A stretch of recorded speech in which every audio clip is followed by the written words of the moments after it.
So this is the overarching mission and vision of our literacy plan. This is fully supported, actually. I don't know how many of you are familiar with the READ Act that came out. Legislation was busy this summer with education bills, and they passed the Minnesota READ Act. And that is, it's been a really big game changer in education. And so part of my role is getting into curriculum groups from across the metro area and talking with people across districts. And this has just been really great.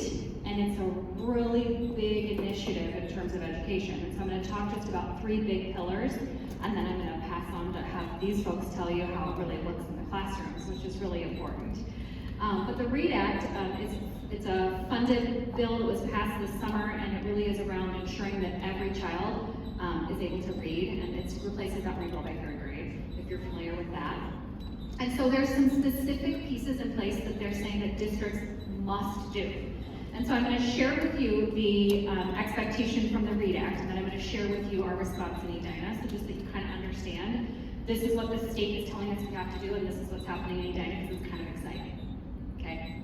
So they said by 2024, 2025, every district has to have a universal screener. So you've heard of Fast Bridge. I know you have some of your other French immersion screeners also, but a screener is just basically a measure, just like when you go to the doctor, you're always weighed, you're always having your temperature checked. It's just that way to screen for if there's any need to look deeper. So that's basically Fast Bridge, the comprehensive system for that. So every district has to implement this by next year and have this up and running. Well, the good news is we've already been screening over 7,000 students for the last 2 years using this state-approved screener. And there's only 2 approved screeners in the state.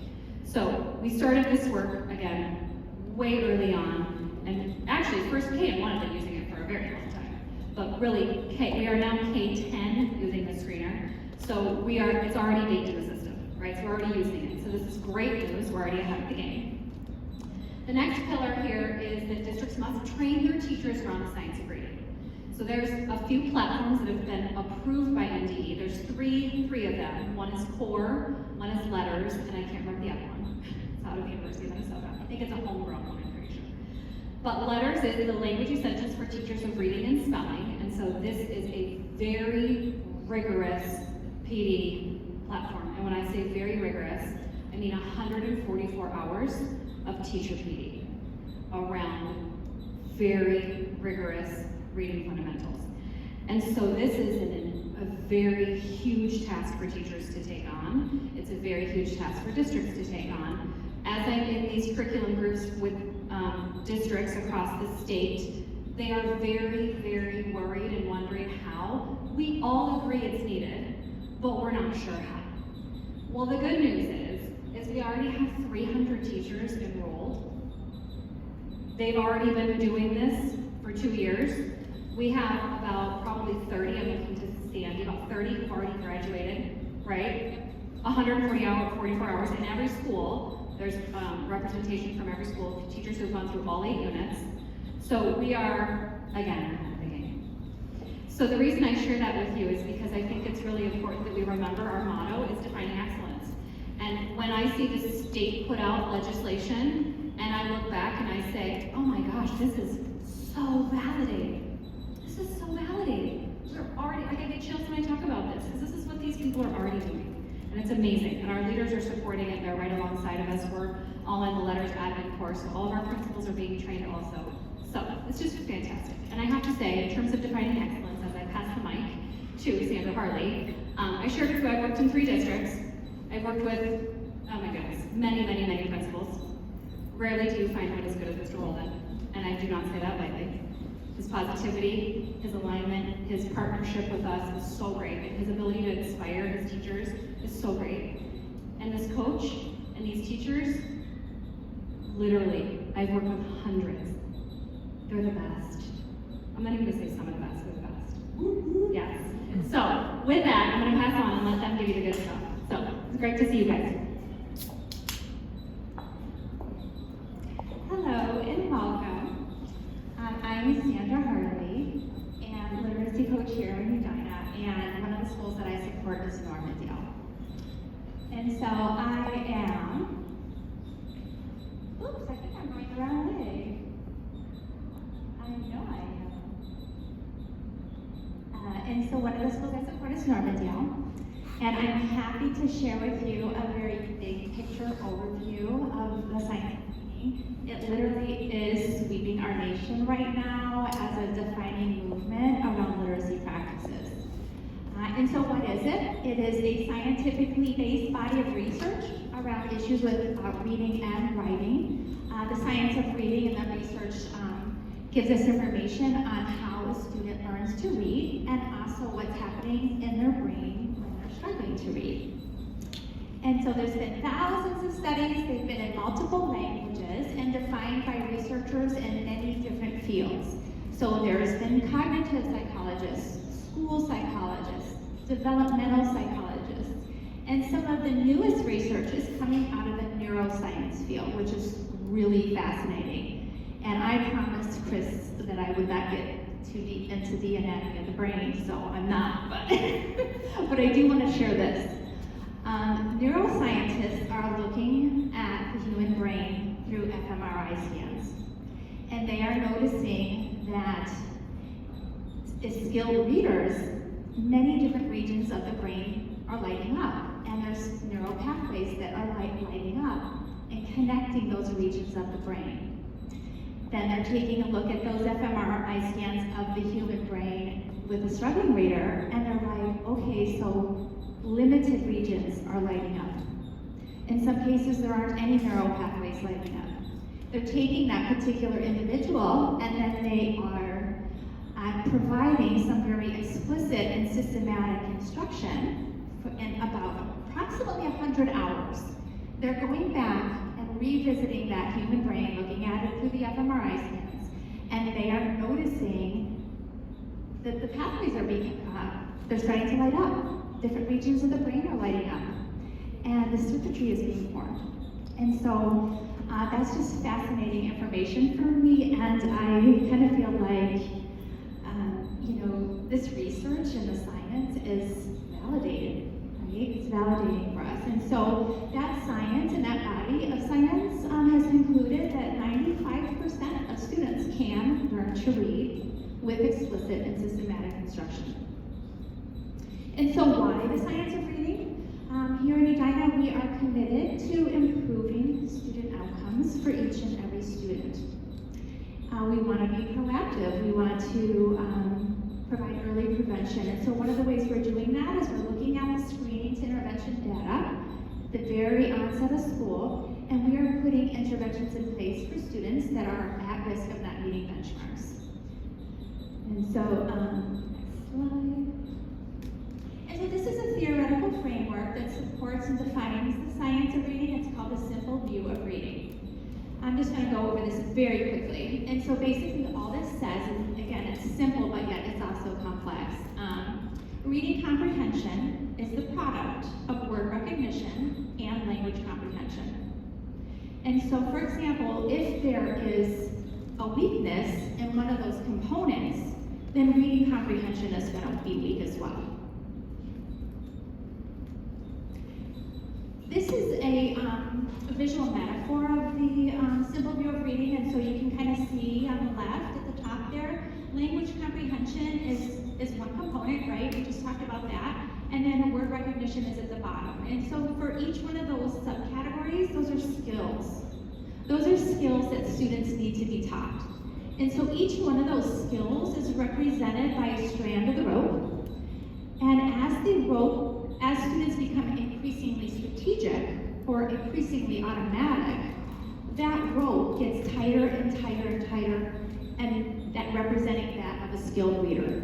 And so basically we are learning, and we know that reading doesn't come natural, right? Speech comes natural for students and children, but reading does not. There's a lot of skills that have to be taught.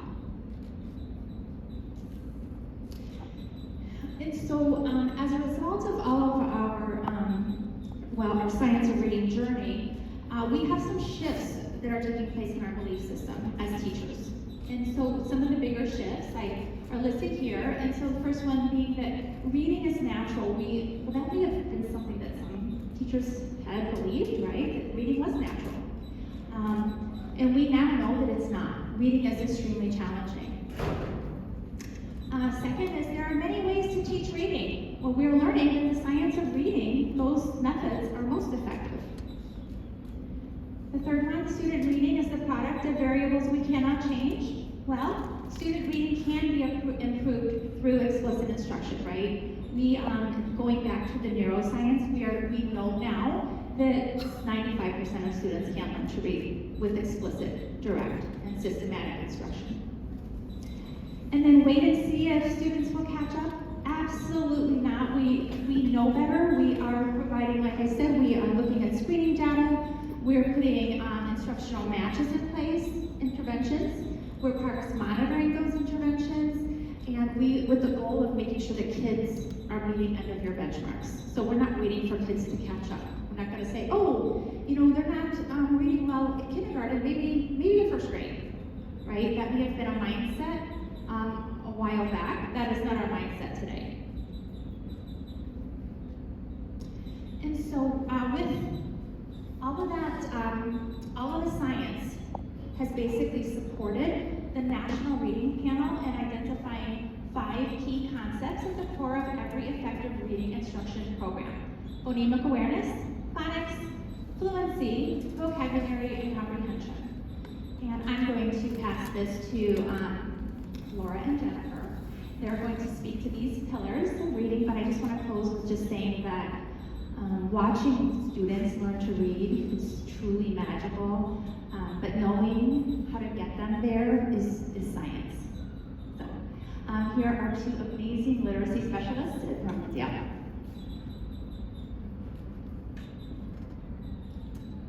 Hello, I am Laura Hansen, and that's Jennifer Johnson, and we are 2 learning specialists, the 2 learning specialists here at Normandale. Together, we've taught here for about 2 decades. We have taught together for about 16 years, to the point that the entire staff confuses us. I go by Jennifer, she goes by Laura, I'll go by my real name too. So, but we're going to take you from that sky-high 20,000 feet to the 5 pillars, feet firmly planted on the ground, and what that looks like here at Normandale.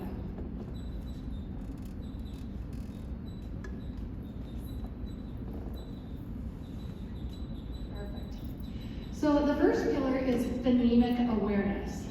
Phonemic awareness is sounds, no letters anywhere. Now in your child's classroom, this is happening all in French. But an example in English would be this.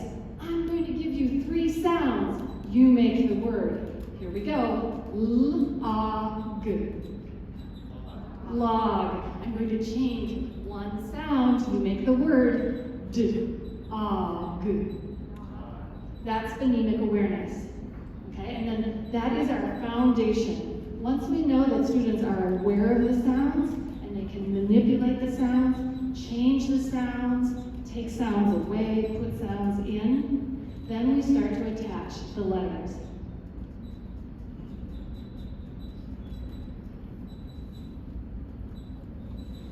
So, I am in first grade, and my classroom is Madam Gracie.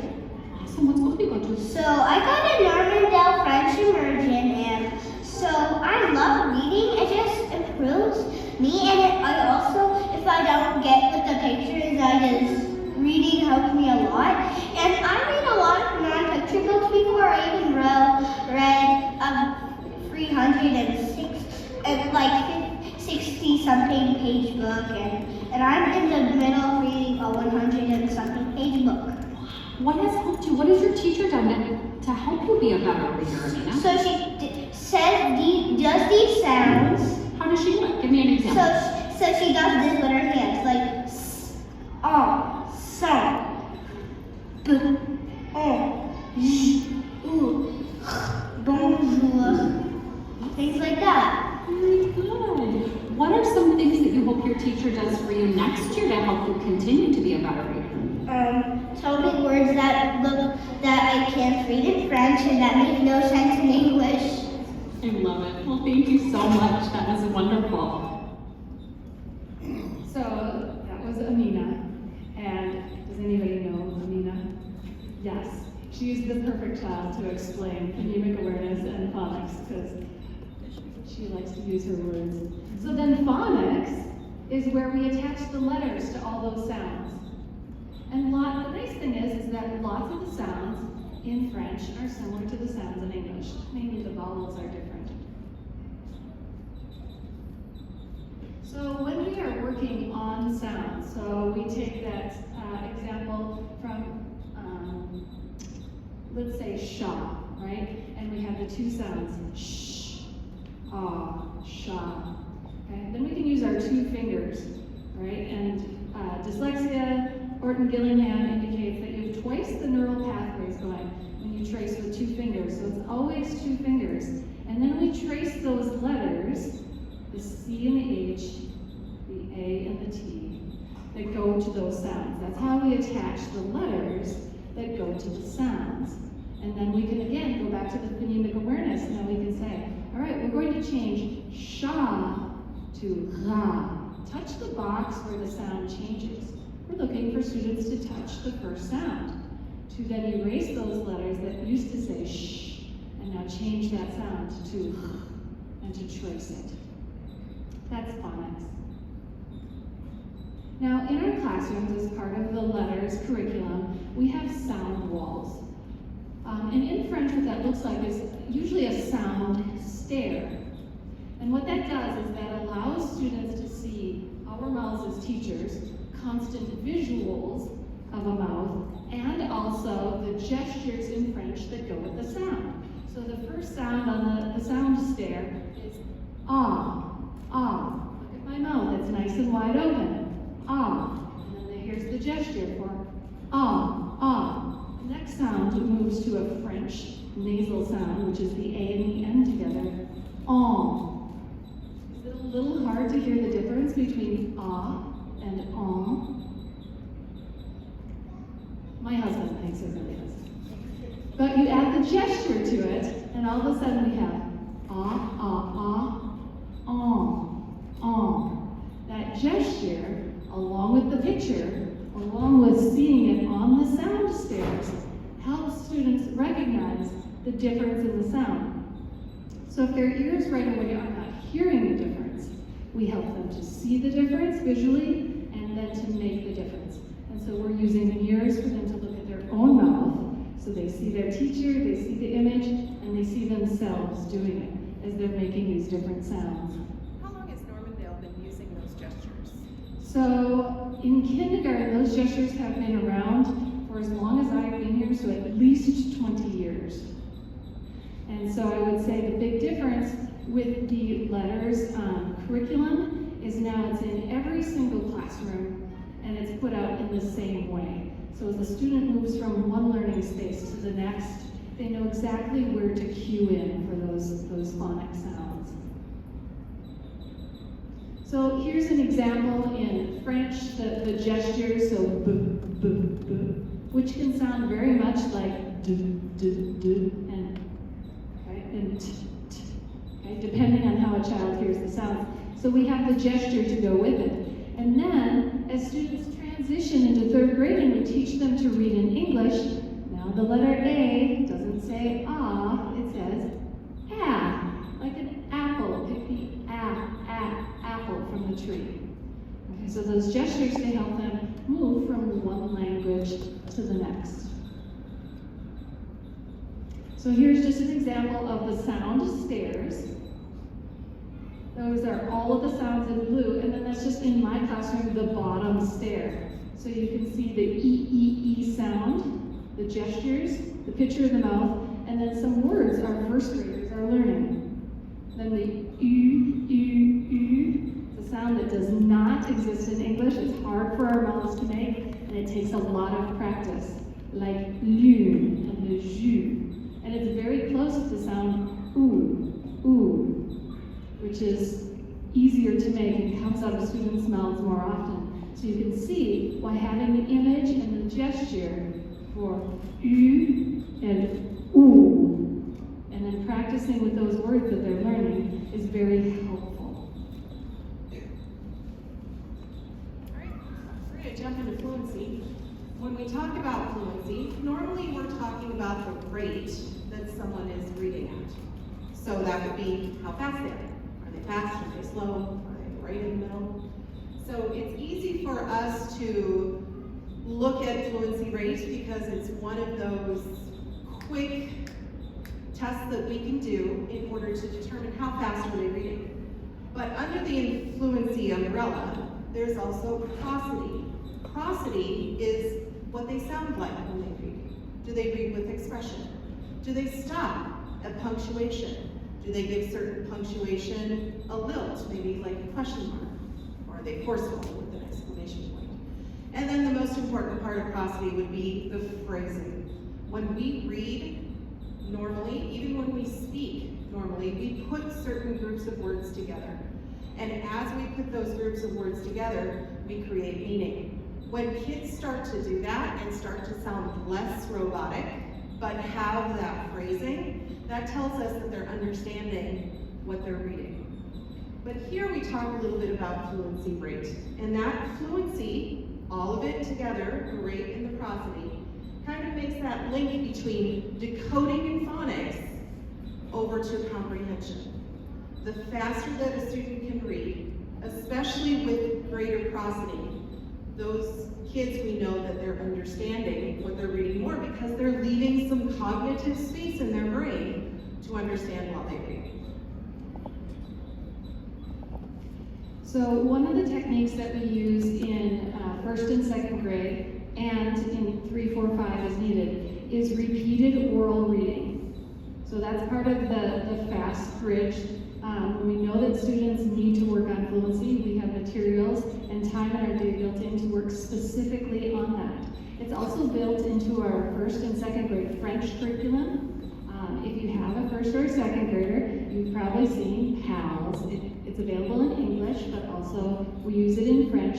You've probably seen the little paper storybooks that go home. You've probably seen it on Seesaw. That's what this is. So it's based around, you get a teacher-directed introduction, and then you get repeated oral practice with another child in the class. And that has been part of our curriculum for a good 15 years, and it really does form the foundation of our K-1-2 curriculum and everything that is built off of that. For grades 3, 4, and 5, as Laura said, again, we do repeated reading as one of our interventions in class if it looks like the fluency rate or their prosody is not meeting the standard. So one of the things that we also do is determine whether or not the phonics are still getting in the way. Because as you know, K-1-2, it's all about French phonics. A lot fewer phonemes, sounds that are in that language to help them read than there are in English. So we're adding more sounds, and the big rocks of vowels are completely changing. A doesn't say ah anymore. Guess what says ah now in English? That would be the short O sound, which is octopus, right? A now says ah.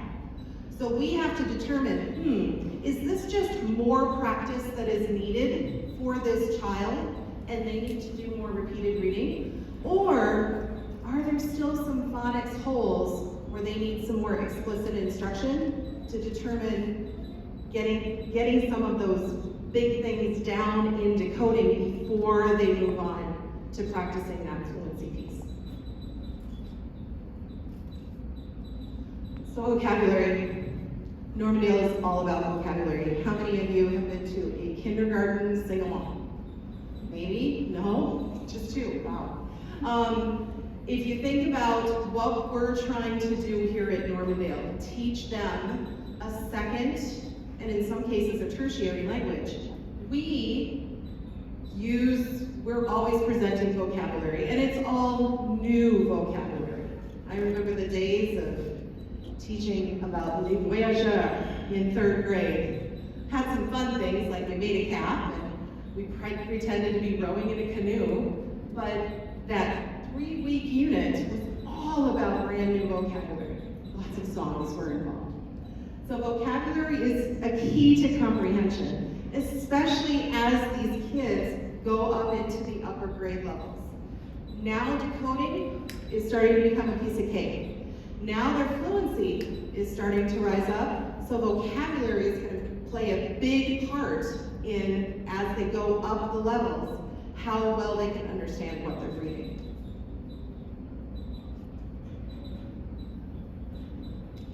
So these are some of our kindergartners, but we are working on vocabulary in French and in English all the time. As a district, we look at how many minutes are we spending in our literacy block? Are we allocating those minutes in the right areas? Are we teaching enough phonemic awareness, phonics, vocabulary? And when we look at that as immersion teachers, we're really heavy in vocabulary because you have to be able to say the word and understand the word before you can read it well. And so we talk about word families. If you know the word read, then you can reread something, do it again. You can misread. You can be a reader. We do lots of reading at Normandale, but it really is all about building that vocabulary. This is an example of what we do with our upper grade levels, grades 4 and 5. It's called a prayer model, and as you can see, we're talking about particular words. And those words are outlined in a picture, the definition of a word, use it in context, so put it in a sentence, and what are some examples. You can also add synonyms to that word, antonyms to that word to help broaden that particular vocabulary word. Grades 4 and 5 definitely look at their curriculum and decide what are some really key words that we need to help them with, but also what are some keywords that they are going to come across in their normal writing, not necessarily in 4th and 5th grade, but beyond, into middle school. Comprehension. So obviously, the goal of reading is to understand. That is our goal. We have many kids in K1, 2, 3, 4, 5 as well, that they are still making headway to get to our final comprehension, understanding what is read. Sometimes we have young readers who are reading in French and they might not know the word. They might look at the word and go, I can sound this out, and I've heard the word before, but I might not know the word. And that happens sometimes in English too, and in their own native language. So the whole purpose of that comprehension is not word calling, that's like just saying what the word is but not really understanding it, but instead we have to come up with meaning from the text. And the meaning from the text goes from basic, like what are some of the main characters, what's happening in the text, what's the setting, to a little bit more implicit. So what are they trying to get across? What are they trying to imply as you're reading this text?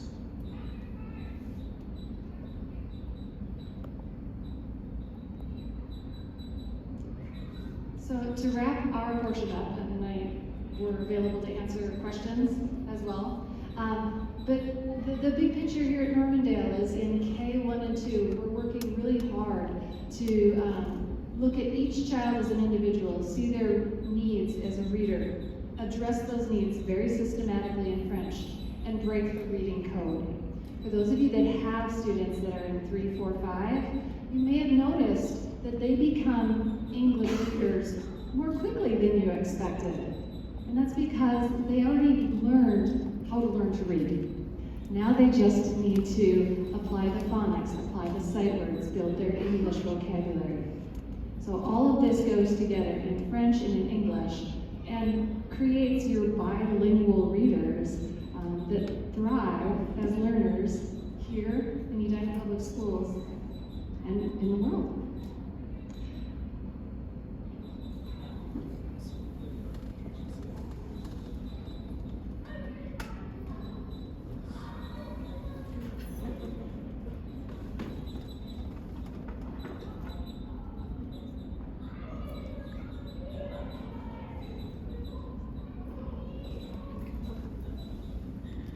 Hi, my name is Kathy Rendelman. I'm the Executive Director of the Edina Education Fund. I did have a big plan first. Hello. The Edina Education Fund is the nonprofit organization that partners with the district in many areas. One of our largest areas right now is obviously literacy work. And we are helping to fund the LETRS campaign. What does that mean? Well, we are working with the district to get money that the district quite frankly doesn't have to implement this program. Why doesn't our district have that money to implement letters? To be frank, it's because it's just really expensive. As Bethany started us out with tonight, LETRS is 144 hours of training for our teachers. It costs money for materials and supplies. It costs money to convert things into French for you all. It costs money to have the teachers be paid for their time because they deserve to be paid for their time. Some of our teachers take this training during the school day. That means that we have to put substitute teachers in the classroom. The EdCom pays for those substitute teachers to be in the classroom, so our teachers don't have to take these hours at night in their own time. Some of our teachers get paid to take the hours at night on their own time. Sometimes we're popping them out of professional development days. There's a whole slew of expenses when we're paying for this to be done. It's thousands of dollars per teacher to do this program.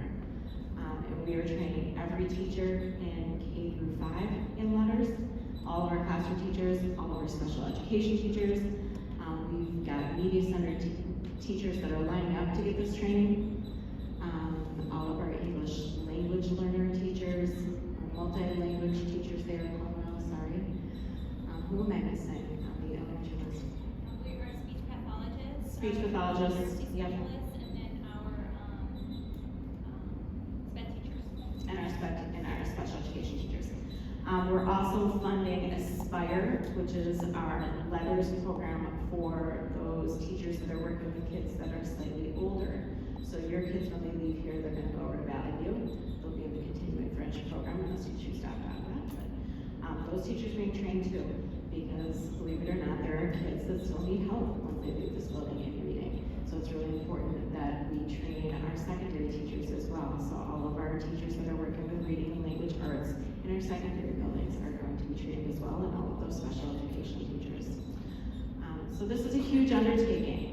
We are helping the district out with this. We are about $400,000 in from the Ed Fund so far, looking to make or raise another $500,000 at least in the next year to 2 years to keep this going. We don't have exact budget numbers of what it's going to cost for ASPIRE at this point, because it's kind of a moving target, to be honest. We like to be really fiscally responsible. So as we get more teachers through on the LETRS program, we're trying to do what is called like a train-the-trainer approach. We've got some teachers that are pretty far along in their training. Could we utilize them to help our other teachers? Instead of paying LETRS to train, we will use our own teachers to train. So we're trying to save some money as we go along, but it's still expensive. So our ask of you is to have the community pitch in. The Ed Fund is not this big magical place where all this money is grown in the bank. The Ed Fund is really a community fund. We make our money by people like you that donate $10 a month or decide that they're going to donate $100 over the year. Our average donation for the 22-23 school year was $144. So people just decide to give us money because that is what we do, that we pay for people to go get LETRS training. We fund 3 main areas: literacy, STEAM, and mental health and wellness. So just to give you other ideas, STEAM, we are that group that does the Student Spaceflight Experiment program. You guys had a couple finalists last year.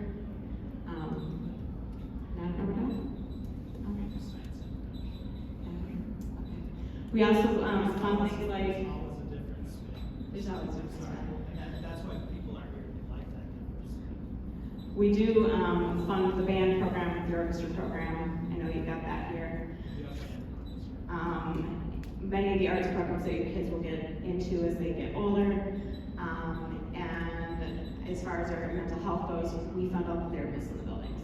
So making sure that your Fraser therapist in the building is not only here, but we also will make sure that if you've got families that are underinsured or uninsured, that they get time with that therapist who will pay their therapy bills. So we're kind of across all the gamuts, but literacy is ridiculously important because if a kid can't read, they're pretty much out for the rest of the term. So, any questions for me? There's more information if you click on or if you scan the QR code for learn more. We'll take you through kind of where we're at on our website in terms of training. And then obviously the donate, if you're so moved by this work tonight, keep us going so we can keep training our teachers.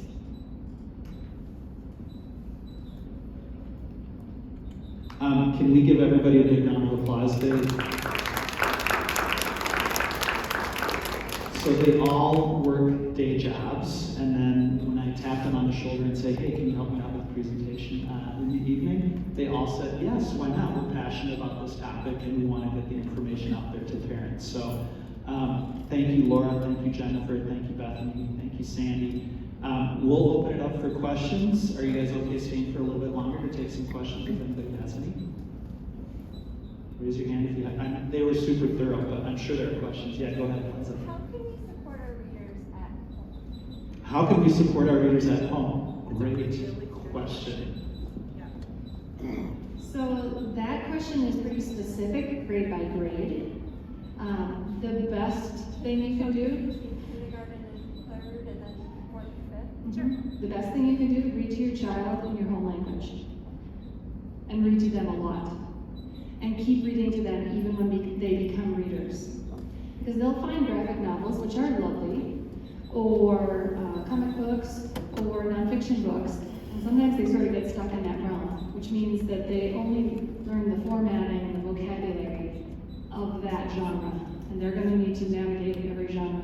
So read to them in English, read them everything, whatever they're interested in. As Amina said, read them big books, because in 3rd grade when we say, are you an English reader? And they say, yes. What kind of books do you like to read? Big books. Do you know the name of a big book you've read, right? Chapter books. Chapter books. Yes. So read to them in English. When you come to a word that is more unique to the book than the spoken language, point it out. Do you know what it means? Slither. Oh, it means like a snake would crawl across the ground without any feet, to move, to glide, and keep reading. Just keeping them interested and engaged in the language. Then, specifically in grades K2, your teachers are probably connecting with you through Seesaw and showing you activities that they're doing in the classroom that then you can watch with your child, and whether your child participates or watch your child do it. They might perhaps send home activities that flashcards or things like that you can practice together. If you have a real specific question like how can I support my child who's in 1st grade, and then talk specifically to your teacher. But the biggest thing is read to them. Once they hit grade 3, which they're so excited about because then they get to speak English in school just for a little bit, and read English books, that's when you can start to do that gradual release, but not completely. Always keep reading to them as long as they will tolerate it. But now start to look at them as a reader and say, you can read these books on your own, and I can be here to help you. So start supporting them, but then do that release of you get to have some you reading time. And these are perfect amount of books for you to choose from, and they're at the right level. So again, when it comes to figuring out what level is my child reading at, that would be a great conversation to have with your grade 3, 4, and 5 teacher in English. And even, K1, 2, when it comes to French reading as well, they take home some of those library books too, so they can read some of those books on their own. And you can help them out if you know a little French or if you're game to do so. Well, you can listen to them read to you. Exactly. And feign comprehension. Like, oh, all right, that's great. There you go. And ask them questions about what they're reading. Like, tell me more about. You don't have to know what the book is about or the story is about. You can ask them questions, open-ended questions about what they're reading. Yep, and even if you want to go a little bit further, you can take their book and probably digest it within, maybe half an hour. And then you can ask them specific questions on chapters that they finished. So that could be a possibility as well. Yeah, go ahead. Signs of reading do level readers, or how are they progressing now in their reading? Like, they don't get ABC books, what do they get? So science of reading is based more phonetically. right? So leveled readers, like if you go to the library and the books are labeled like level 1, level 2, level 3, those levels are a combination of the phonics within and the sight words. And so that's like a leveled reader. So as we are teaching students to read, we're using both. We're using decodable texts that really focus on that sound of the week or the day and previous sounds. Say the sounds, glue them together, that makes a word. Now if it makes a word that we recognize, good job. If we don't recognize it, then we probably need to fix up the sound. So science of reading is more focused around the decodable text. But as students move into that phonics and working on fluency, then it is those leveled readers. So we use both, in both French and in English. Other questions? Yeah. Legislation, awesome, right? And we talked about the funding and Kathy about the education fund. Like, how does that end up coming together now that that legislation is there? Like, it seems like there's a lot of districts now that are probably behind. Even with our own, we sound financially maybe behind. So how does the government then support? So there's 32 million attached to the READ Act, and that's for districts across the entire state of Minnesota. And so we know that there will be funding, but we also know that it will not be enough. So we're having to figure that out. Okay. And so working with the Ed Fund has been amazing. We are so lucky to have that because we know that as we're pouring into this work, we want to make sure that our teachers feel that our teachers are compensated for the work that they're doing. That we can continue to build this, and it takes a lot of resources. So yes, there's money attached, and we do not have details around how that will work exactly, except that it's divided amongst every district in Minnesota. So, and we do the math, we're hopeful, but we're also planning to not get as much as we need, if that makes sense. Yeah. So that arrives this year. No, we actually don't have any information right now. All we know, so just if you're really curious about it, they have the Minnesota READ Act website. Obviously it's through MDE, so we could go through it, but if you just put in the search bar READ Act, there's a page that's constantly updated. So they keep putting things out. So the next piece they're going to come out with is a list of curricula that we can choose from, so that they're just constantly putting up. There's frequently asked questions. But right now we don't know any more than we've got our list of all of our things that would qualify for reimbursement, and we're just ready to hit send when they let us know that the window's open. And now we just cross our fingers. But like I said, we absolutely know unequivocally it will not be enough. And so I mean, what Kathy and they've been able to do with that fund is outstanding. I just want to say really quickly while I have the mic that this is working. The results just from last year, our students have increased so much in proficiency. It is super exciting, and there was a whole board report done on it, so if you want to go back and see the actual slides of the increases in each grade level from the number of kids that have now reached proficiency, which currency of power, their lives have changed, right? It's outstanding. It really is outstanding what has been accomplished in just 1 year of this intentional work. So, anyway, more to come. Yeah. Over. Liza. Number 2, question 2. Well, I have a couple. So you say everything's been increasing since they've incorporated this last year, but Normandale's been doing this for 20 years? So pieces of this have been in place for 20 years. So like the gestures, helping students see the difference in sounds before their ear acclimates to that sound. So teachers have been working on that for a long time. The PALS curriculum, which is phonics based, like LETRS is, systematic, intentional. That's been around for 15 years. But that's our core. And then we're building all around that and getting more systematic. So it's not just happening if you land in this teacher's room, but it's happening across the grade level in a similar way with each teacher's, unique flair.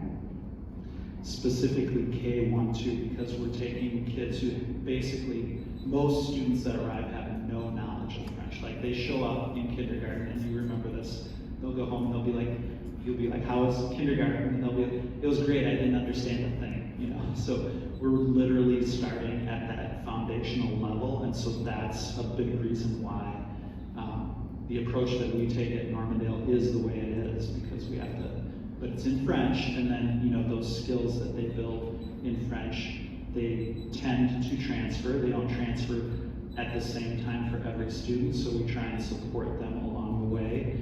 I would say we've gotten better at grades 3, 4, and 5 in identifying those kids who might have some phonics needs and trying to support them in that effort.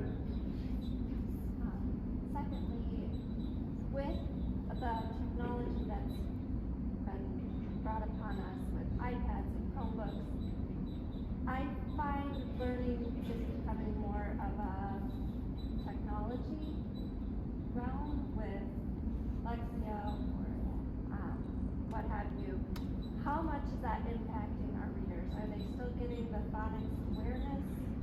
Are they learning more technology? Can you just speak to, is that something that's incorporated with the phonetic awareness and the phonics and the, I'm just curious how that's been changed in the last 20 years. So the vast portion of our instruction and student practice is hands-on. When we talk about that 2-finger tracing, you need 2 fingers and it needs to touch something real, not a slippery screen. It needs to touch nubby carpet, right? So we are learning multi-sensory learning. So whether it's touching, whether it's making gestures, whether it's moving down our arms and gluing them together, whether it's moving from big movements, tracing out a word like this, to small movements on our arm, to touching sounds. That is the instruction and the participation that's happening. Technology is our independent practice. So you're seeing Lexi at home as a means to practice what we are systematically instructing in class. Their iPads, if they're listening to a story through Victor Fall in 1st grade or 2nd grade, that's their independent practice. If they're with me or with their teacher, they're reading the actual book. Then they may be listening to the story on Victor Fall and then recording it, but that is their independent practice. Yeah, I think the technology, it can be a slippery slope, right? But one thing that it does for us is it allows us to provide meaningful practice for kids. When there's 25 kids in the classroom, they can't necessarily get the teacher's attention all the time, but a teacher can work with a small group of students, an intern can work with a small group of students, and other students can be doing independent practice, engaging in something meaningful. So it's both and it changes at the upper grades because they're producing more on a Chromebook in the Google suite, and they're accessing perhaps more online texts as well. That for us as an immersion school, it opens up a whole wide world of books and resources that we wouldn't have necessarily had access to 20-some years ago, right? And those programs do also allow students to track their own progress. So as we use things like Lexia, you'll probably hear RAS-Kids is another one. Difference between those two would be the phonics piece versus the leveled library piece. So again, they get to track their own progress and see, I have read all of this. I have gone through all of these levels, and I am able to do these activities faster and more accurately as they go. Yeah. I just want to dig a little deeper into the Lexia piece, because you talked about, like, once they get to 3rd grade, then explicitly teaching the English piece. But as a kindergarten student, is there muddying the water teaching explicitly the French at school, and then also on top of that doing the Lexia, because there's not a French option? Right. And that's a good question. Okay. We need to create hooks in our mind for these kids to be able to hang French on. Okay. And so right now in class, yes, we're looking at letters, letter names, yes, we're bringing up sounds, but they are starting more formally at the end of this month, really digging deep in those letter names, letter sounds, gestures, those beginning pieces of reading. That's why with some students, we offered Lexia in order to give them a boost in their native language, so they create that hook to make it something for the French to hang on to. We found that kids remember a little bit better when that happens. So that's why if you have a kindergartner on Lexia, I have said in the past, you can go through first level, you can go through second level. Lots of phonemic awareness activities in there where they can hear the first part of the word, or they can start rhyming words and practicing that rhyming, or they can start listening for the end part of the word, or parts of a story. What's the beginning? What's the cover? What's the end? Things like that. But once they get to that third level, that's where I turn it off. Because at the third level, then we're doing English vowel sounds. Then we're doing English sight words, and that's where we don't want to muddy. Okay. So Lexia is very much a push at the beginning, just to get those hooks in place. So once they really start ramping up in kindergarten, there's something to hang that French on. And then one other question that I have, you talked a little bit about holes in, like, with phonics. How do you, so if you notice something in Fastbridge that is not consistent as a parent, how do you go about those concerns of, like, there might be some holes?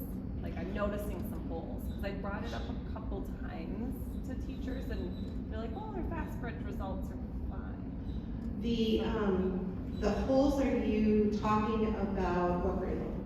Third grade. Third grade. Now. Yeah. But it's been for a while. Like, so those holes are there because they haven't had that explicit instruction for very long, right? Okay.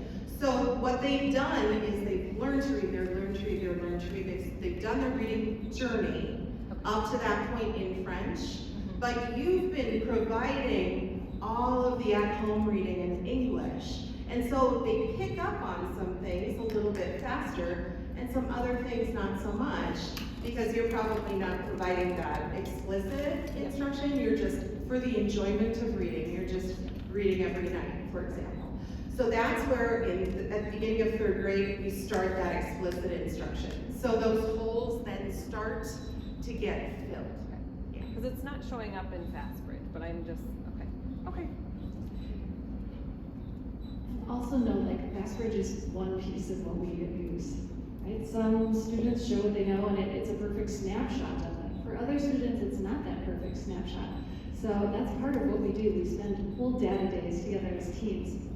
We look at every child's results, and we look at that one snapshot. And we say we have snapshot 2 and snapshot 3 that confirms or does not confirm, right? And so those are everything from what the teacher is observing in French and assessing in French to observing and assessing in English, what they're assessing one-on-one with a child in English and in French, and we put all of those pieces together. Sandy, do you want to talk about Sunday essentials in third grade?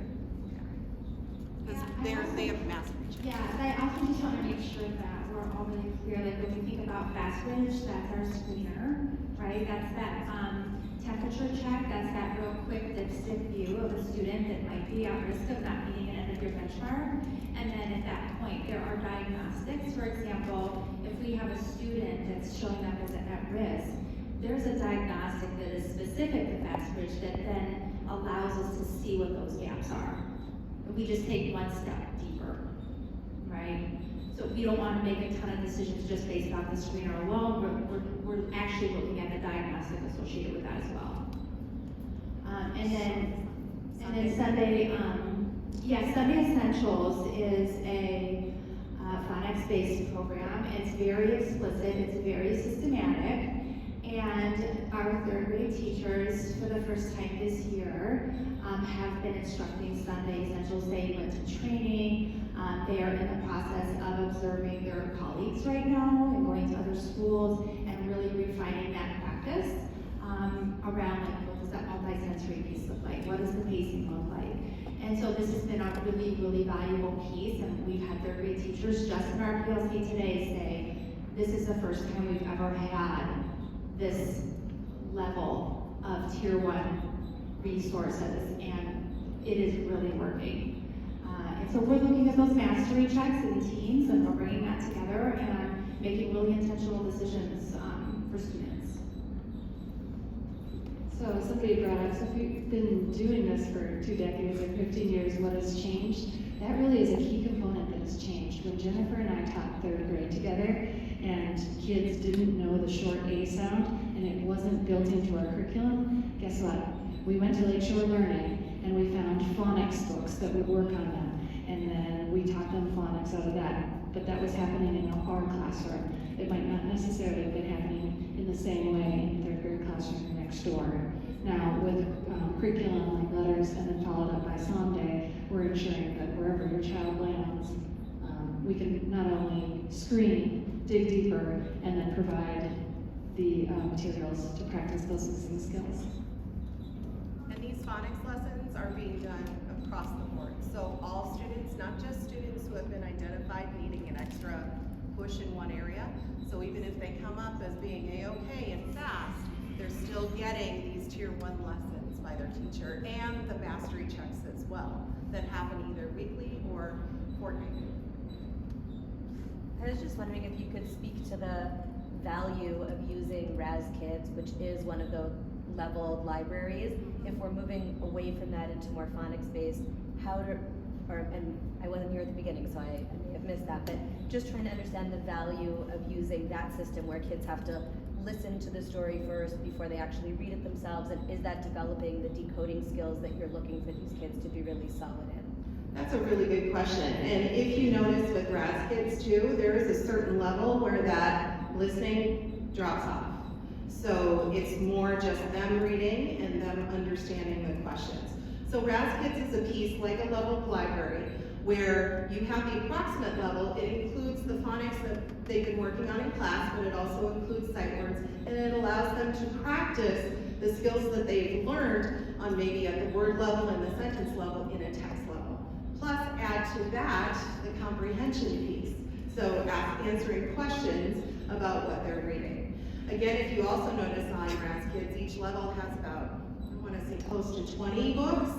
Some of them are fiction, some of them are nonfiction. So that helps promote that wide reading that we would like kids to do in grades 3, 4, and 5 especially.